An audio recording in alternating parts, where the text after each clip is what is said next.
Jillian Ward, next Marian Rivera, inaabangan ng maraming netizen ang pagiging marimar ni Jillian at talagang bagay na bagay sa kanya ang gagampanan niya. Sa inyo dito mga Marisol. So ito na nga. Ang susunod daw sa yapak ni Marian Rivera ay si Jillian Ward, tinatawag na Marimar ni Dina Vonabi. Mapipressure ang Kapamilya Network na ibalik sa telebisyon o gawin na ang remake na Marimar na sumikat noong 90s at binuhay muli ng pagbibidahan ito ni Marian Rivera sa nasabing parehong network. Kahit mismo si Dina Bonabe ay tila atat na ring mapanood ang Mexican novela at ang magiging bida ay si Jillian Ward. Pinost ni Jillian Ward sa kanyang IG ang dalawang larawan. Ito ay isang ilog habang nakapatong ang mga braso nito sa isang bato at ang isa naman nakaupo dito. Nakasuot ng spaghetti strap dress si Jillian at nakalaglag ang mahabang buhok nito.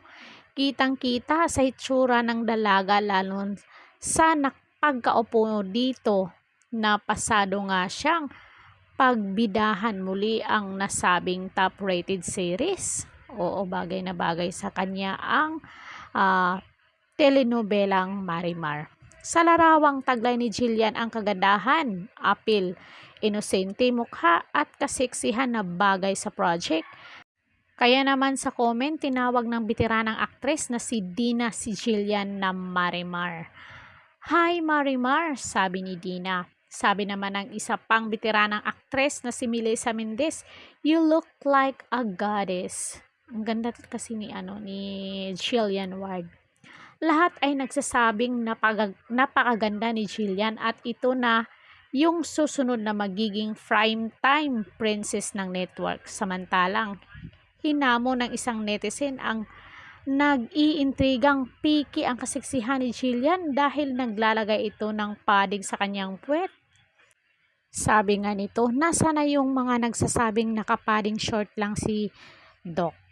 Sampal na sa inyo yan sa sobrang inggit nyo sa katawan niya. Matagal nang ikinampanya sa social media ng mga netizen na bagay kay Jillian ang remake na Marimar.